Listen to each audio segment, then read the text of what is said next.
268।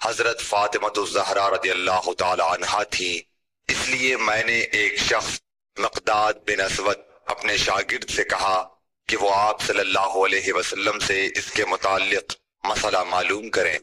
انہوں نے پوچھا تو آپ نے فرمایا کہ وضو کر اور شرمگاہ کو دھو، یہی کافی ہے۔ صحیح بخاری حدیث نمبر 269۔ حضرت عائشہ رضی اللہ تعالی عنہ نے فرمایا، میں نے خود نبی صلی اللہ علیہ وسلم کو خوشبو لگائی، پھر آپ اپنی تمام ازواج کے پاس گئے اور اس کے بعد احرام باندھا۔ صحیح بخاری حدیث نمبر 270۔ حضرت عائشہ رضی اللہ تعالی عنہا نے فرمایا، گویا کہ میں حضرت صلی اللہ علیہ وسلم کی مانگ میں خوشبو کی چمک دیکھ رہی ہوں، اس حال میں کہ آپ احرام باندھے ہوئے ہیں۔ صحیح بخاری حدیث نمبر 271۔ ام المومنین حضرت عائشہ صدیقہ رضی اللہ عنہا نے فرمایا کہ رسول کریم صلی اللہ علیہ وسلم جنابت کا غسل کرتے تو پہلے اپنے ہاتھوں کو دھوتے اور نماز کی طرح وضو کرتے، پھر اپنے ہاتھوں سے اپنے بالوں کا خلال کرتے، اور جب یقین کر لیتے کہ جسم تر ہو گیا ہے تو 3 مرتبہ اس پر پانی بہاتے، پھر تمام بدن کا غسل کرتے۔ صحیح بخاری حدیث نمبر 272۔ حضرت عائشہ رضی اللہ تعالی عنہ نے فرمایا کہ میں اور رسول کریم صلی اللہ علیہ وسلم ایک برتن میں غسل کرتے تھے، ہم دونوں اس سے چلو بھر بھر کر پانی لیتے تھے۔ صحیح بخاری حدیث نمبر 273۔ ام المومنین حضرت میمونہ رضی اللہ عنہا نے فرمایا کہ رسول اللہ صلی اللہ علیہ وسلم نے غسل جنابت کے لیے پانی رکھا، پھر آپ نے پہلے 2 یا 3 مرتبہ اپنے دائیں ہاتھ سے بائیں ہاتھ پر پانی ڈالا، پھر شرمگاہ دھوئی، پھر ہاتھ کو زمین پر یا دیوار پر 2 یا 3 بار رگڑا، پھر کلی کی اور ناک میں ڈالا اور اپنے چہرے اور بازوؤں کو دھویا، پھر سر پر پانی بہایا اور سارے بدن کا غسل کیا، پھر اپنی جگہ سے سرک کر پاؤں دھوئے۔ حضرت میمونہ رضی اللہ عنہا نے فرمایا کہ میں ایک کپڑا لائی تو آپ نے اسے نہیں لیا اور ہاتھوں ہی سے پانی جھاڑنے لگے۔ صحیح بخاری حدیث نمبر 274۔ حضرت ابو ہریرہ رضی اللہ تعالیٰ عنہ سے روایت ہے کہ نماز کی تکبیر ہوئی اور صفیں برابر ہو گئیں، لوگ کھڑے تھے کہ رسول کریم صلی اللہ علیہ وسلم اپنے حجرے سے ہماری طرف تشریف لائے۔ جب آپ مصلی پر کھڑے ہو چکے تو یاد آیا کہ آپ جنبی ہیں، بس آپ نے ہم سے فرمایا کہ اپنی جگہ کھڑے رہو، اور آپ واپس چلے گئے۔ پھر آپ نے غسل کیا اور واپس ہماری طرف تشریف لائے تو سر سے پانی کے قطرے ٹپک رہے تھے۔ آپ نے نماز کے لیے تکبیر کہی اور ہم نے آپ کے ساتھ نماز ادا کی۔ صحیح بخاری حدیث نمبر 275۔ حضرت میمونہ رضی اللہ عنہا نے فرمایا کہ میں نے نبی صلی اللہ علیہ وسلم کے لیے غسل کا پانی رکھا اور ایک کپڑے سے پردہ کر دیا، پہلے آپ نے اپنے دونوں ہاتھوں پر پانی ڈالا اور انہیں دھویا، پھر اپنے داہنے ہاتھ سے بائیں ہاتھ میں پانی لیا اور شرمگاہ دھوئی، پھر ہاتھ کو زمین پر مارا اور دھویا، پھر کلی کی اور ناک میں پانی ڈالا اور چہرے اور بازو دھوئے، پھر سر پر پانی بہایا اور سارے بدن کا غسل کیا۔ اس کے بعد آپ مقام غسل سے ایک طرف ہو گئے، پھر دونوں پاؤں دھوئے۔ اس کے بعد میں نے آپ کو ایک کپڑا دینا چاہا تو آپ نے اسے نہیں لیا اور آپ ہاتھوں سے پانی جھاڑنے لگے۔ صحیح بخاری حدیث نمبر 276۔ حضرت عائشہ رضی اللہ تعالی عنہا نے فرمایا کہ ہم ازواج مطہرات میں سے کسی کو اگر جنابت لاحق ہوتی تو وہ ہاتھوں میں پانی لے کر سر پر 3 مرتبہ ڈالتی، پھر ہاتھ میں پانی لے کر سر کے داہنے حصے کا غسل کرتی اور دوسرے ہاتھ سے بائیں حصے کا غسل کرتی۔ صحیح بخاری حدیث نمبر 277۔ نبی کریم صلی اللہ علیہ وسلم نے فرمایا، بنی اسرائیل ننگے ہو کر اس طرح نہاتے تھے کہ ایک شخص دوسرے کو دیکھتا لیکن حضرت موسیٰ تنہا پردے سے غسل فرماتے۔ اس پر انہوں نے کہا کہ بخدا موسیٰ کو ہمارے ساتھ غسل کرنے میں صرف یہ چیز مانے ہے کہ آپ کے خصیے بڑھے ہوئے ہیں۔ ایک مرتبہ موسیٰ علیہ السلام غسل کرنے لگے اور آپ نے کپڑوں کو ایک پتھر پر رکھ دیا۔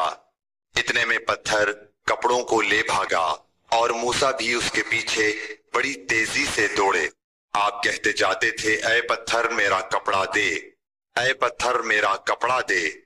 اس عرصے میں بنی اسرائیل نے موسیٰ علیہ السلام کو ننگا دیکھ لیا اور کہنے لگے کہ بخدا موسیٰ کو کوئی بیماری نہیں، اور موسیٰ علیہ السلام نے کپڑا لیا اور پتھر کو مارنے لگے۔ ابو ہریرہ رضی اللہ تعالیٰ عنہ نے کہا کہ بخدا اس پتھر پر 6 یا 7 مار کے نشان باقی ہیں۔ صحیح بخاری حدیث نمبر 278۔